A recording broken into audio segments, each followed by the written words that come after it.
கர்த்தரும் இரட்சகருமாகிய இயேசு கிறிஸ்துவின் நாமத்தினாலே உங்களை இன்று நான் சந்திப்பதிலே மிகவும் மகிழ்ச்சி அடைகிறேன்.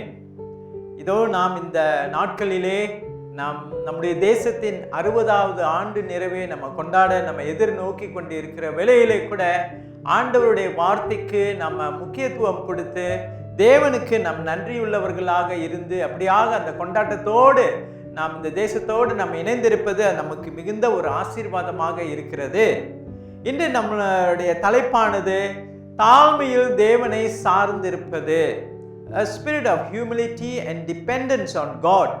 இன்று நாம் ஒரு வசனத்தை நாம் வாசிக்கலாம். எல்லோருக்கும் தெரிந்த ஒரு வசனம், என் நாமம் தரிக்கப்பட்ட என் ஜனங்கள் தங்களை தாழ்த்தி ஜெபம் பண்ணி என் முகத்தை தேடி தங்கள் பொல்லாத வழிகளை விட்டு திரும்பினால் அப்பொழுது பரலோகத்திலே இருக்கிற நம்முடைய தேவன் அவர்களுடைய பாவத்தை மன்னித்து அவர்கள் தேசத்துக்கு சேமத்தை கொடுப்பேன் என்று 2 நாளாகமம் 7:14 நம்ம வாசிக்கிறோம். இந்த சம்பவத்தை எப்படி சாலமோன் ராஜா எழுதினார் என்று சொல்லி பார்க்கும் பொழுது அது எஸ்ரா என்ற ஆசாரியர் இது எழுதின வார்த்தைகள் என்று நம்ம குறிப்பிடப்பட்டிருக்கிறது. இந்த வார்த்தைகள் எந்த நோக்கத்தோடு அவர் எழுதினார் என்று சொல்லி நாம் பார்க்கும் பொழுது, சாலமன் தேவாலயத்தை அவர் கட்டி முடித்த பிறகு அவர் இந்த ஜெபத்தை ஏறெடுத்தார்.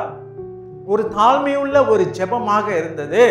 இந்த தேவாலயத்தை ஆண்டவருடைய பிரசன்னத்தில் பிரதிஷ்டை பண்ணுவதற்காக ஜனங்களை அழைத்து இப்படியாக இந்த ஜெபத்தை அவர் ஏறெடுத்தார்.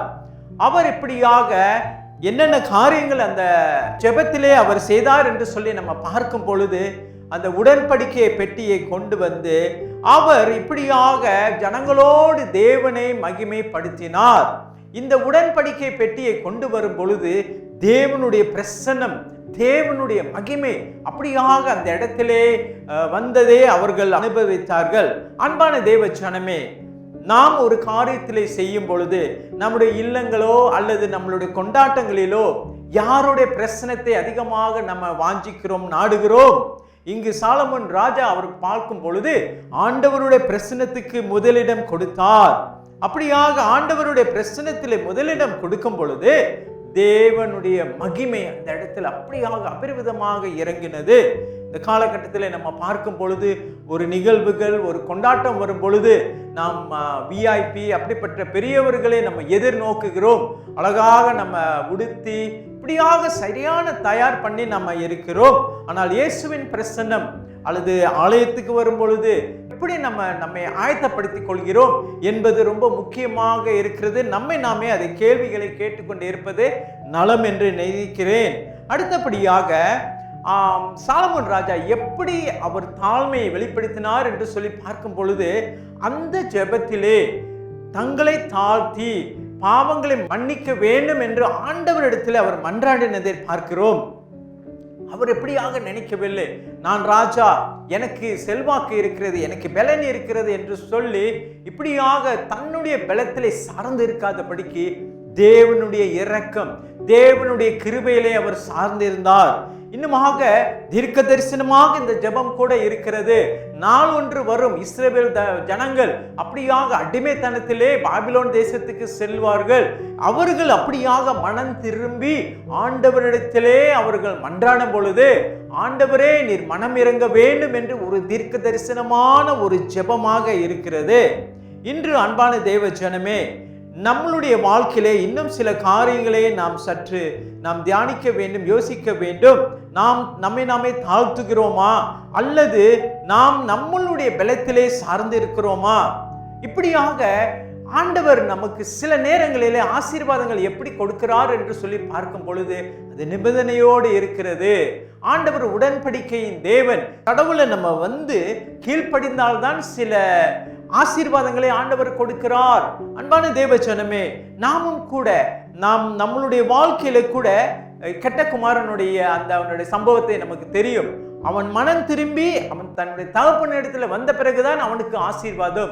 அதே சமயத்தில் அந்த வேசியுடைய வாழ்க்கையில பார்க்கும் பொழுது அவள் இப்படியாக இனி பாவம் செய்யாதே என்று ஆண்டவர் சொன்னும் பொழுது பாவத்தை விட்டு விலகினால், அன்பான தேவ ஜனமே, நம் பாவத்தை மன்னிக்கிறது மாத்திரமல்ல, அதை விட்டு விலகிறதுக்கு நம்மளுடைய பங்கு இருக்கிறது. நாம் அதில் செயல்பட வேண்டும். மூன்றாவதாக அவர் கர்த்தருடைய மகிமையை அதிகமாக அவர் ஆண்டவருக்கு கொடுத்ததை நம்ம பார்க்கிறோம். என்ன சொன்னார்? இந்த ஆலயத்தை என்னுடைய பலத்தினாலே, என்னுடைய ஞானத்தினாலே, என்னுடைய செல்வாக்கினாலே நான் கட்டவில்லை, மாறாக என்னுடைய தகப்பனார் தாவீதுக்கு ஆண்டவர் சொன்ன வாக்குத்தத்தத்தின்படி இந்த ஆலயம் கட்டினது. தேவனுடைய பெயரை, தேவனுடைய வாக்குத்தத்தத்துக்கு மேன்மை கொடுத்தார். இன்று நம்ம நினைவு காரியங்களாக எதை வைத்திருக்கிறோம்? What are we keeping as monuments in our church or in our houses or in our nations? Do we put God first before all these monuments take credit? அப்படியாக நம்மை சிந்திக்க வேண்டும். நினைவுக்கு நாம் சிறுக வேண்டும், கர்த்தர் பெருக வேண்டும். இந்த சிந்தையோடு ஆண்டவருக்கு நம்ம முதலிடம் கொடுக்கும் பொழுது ஆண்டவர் மிகவும் மகிமைப்பட்டு அவருடைய சித்தத்தை நம்ம வாழ்க்கையிலும், நம்மளுடைய தேசத்திலும், நம்முடைய இல்லத்திலும், நம்முடைய சபையிலும் நிச்சயமாக ஆண்டவர் நிறைவேற்றுவார். நாம் கண்களை மூடி ஜெபம் செய்வோம். நல்ல ஆண்டவரே, இந்த நாளுக்காக நன்றி செலுத்துகிறோம். இதோ சாலமோனுடைய தரிசனத்தில் பார்க்கும்போது எவ்வளவாக தாழ்மையோடு தன்னை கர்த்தரிடத்தில் அர்ப்பணம் செய்யும் பொழுது ஆண்டவர் அவரை உயர்த்தினீர். அப்படியாக எங்களையும், எங்கள் தேசத்தையும், எங்களுடைய சபையை கர்த்தர் உயர்த்த வேண்டும். நாங்கள் தாழ்த்தும் போது கர்த்தர் உயர்த்துகிறீர். இயேசு கிறிஸ்துவின் நாமத்திலே ஜெபிக்கிறோம் பிதாவே, ஆமென்.